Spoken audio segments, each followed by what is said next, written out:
Hello दोस्तों, मैं नसीम अख्तर और आप देख रहे हैं मेरे YouTube चैनल नसीम के साथ। दोस्तों, विपक्ष के नेता राहुल गांधी ने 7 अगस्त को प्रेस कॉन्फ्रेंस के माध्यम से जिस संघर्ष का आरंभ किया था, जांच ने 5 तरीके की चोरी पकड़ी है। डुप्लीकेट वोटर, जिसका मतलब एक वोटर के नाम वोटर लिस्ट में अनेक जगह आ रहे हैं। फेक एड्रेस, मतलब एड्रेस है ही नहीं या फिर हाउस नंबर 0।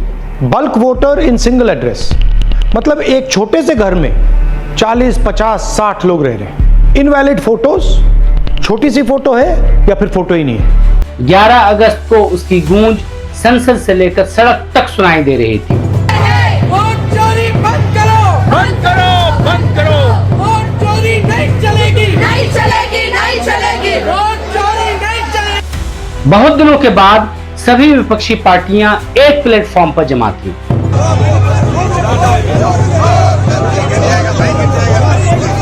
300 से अधिक सांसदों ने चुनाव आयोग कार्यालय की ओर मार्च किया, जिसे पुलिस ने रास्ते में ही रोक दिया। राहुल गांधी की बॉडी लैंग्वेज और भाषण से आत्मविश्वास साफ नजर आ रहा था। उन्होंने तथ्यों के आधार पर और पूरे सबूतों के साथ चुनाव आयोग का पर्दाफाश किया है। चुनाव आयोग की विश्वसनीयता दांव पर लगी हुई है और यह तो होना ही था। पाप का घड़ा कभी न कभी फूटता जरूर है। चुनाव आयोग ने भाजपा के साथ मिलकर जिस प्रकार लोकतंत्र का चीरहरण किया है, उसके लिए इतिहास उसे कभी माफ नहीं करेगा। और क्या मालूम, हो सकता है कि सत्ता पलटने के बाद चुनाव आयुक्त को उनके किए की सजा भी मिले। चुनाव आयोग के लिए यह अत्यंत बेशर्मी की बात है कि सारा पोल खुलने के बाद भी ढिठाई के साथ राहुल गांधी से शपथ पत्र दाखिल करने की मांग कर रहा है। चुनाव आयोग का जमीर कहां मर गया, किसी को पता नहीं। क्या इतने बड़े खुलासे के बाद भी शपथ पत्र की जरूरत है? क्या चुनाव आयोग स्वतः संज्ञान नहीं ले सकता है? जबकि बहुत सारे गंभीर मामलात में हम देखते हैं तो सुप्रीम कोर्ट और हाई कोर्ट भी स्वतः संज्ञान लेता है। होना तो यह चाहिए था कि राहुल गांधी के खुलासे के बाद चुनाव आयोग एक्शन लेता, अपनी गलतियों को सुधारने का प्रयास करता और इन्वेस्टिगेशन की प्रक्रिया शुरू करता, लेकिन दुर्भाग्य से ऐसा कुछ नहीं हुआ। आप राहुल गांधी के तर्क और तथ्य को समझने का प्रयास कीजिए। उनका आरोप है कि कर्नाटका के केवल एक विधानसभा, जी आपने सही सुना, केवल एक विधानसभा में 1,250,000 वोटों की चोरी हुई है। और चोरी क्यों, मैं तो इसे डकैती कहता हूं। चोरी 5 अलग अलग प्रकार से हुई है और इस चोरी में चुनाव आयोग संलिप्त है। यह आरोप न केवल चुनाव प्रक्रिया की निष्पक्षता पर सवाल उठाता है, बल्कि सरकार की भूमिका पर भी उंगली उठाता है। और यह केवल कर्नाटका तक सीमित नहीं है।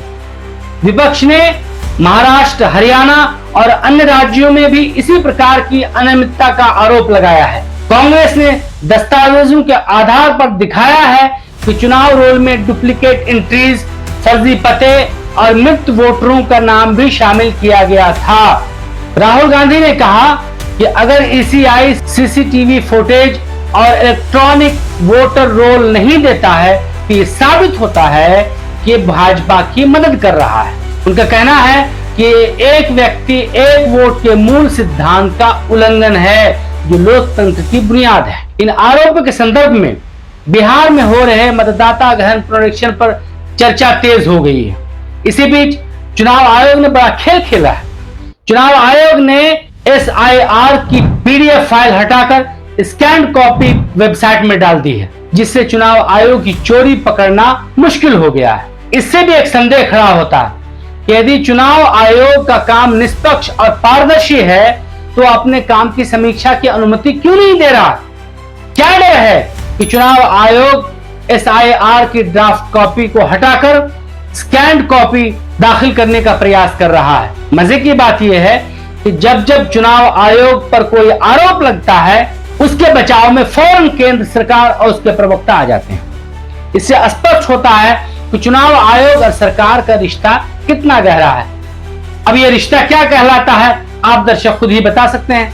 दाल में कुछ न कुछ काला तो जरूर है, और कुछ न कुछ क्यों, मुझे तो लगता है कि पूरी की पूरी दाल ही काली है। आज के लिए बस इतना ही, फिर मिलते हैं अगले एपिसोड में। बहुत बहुत धन्यवाद।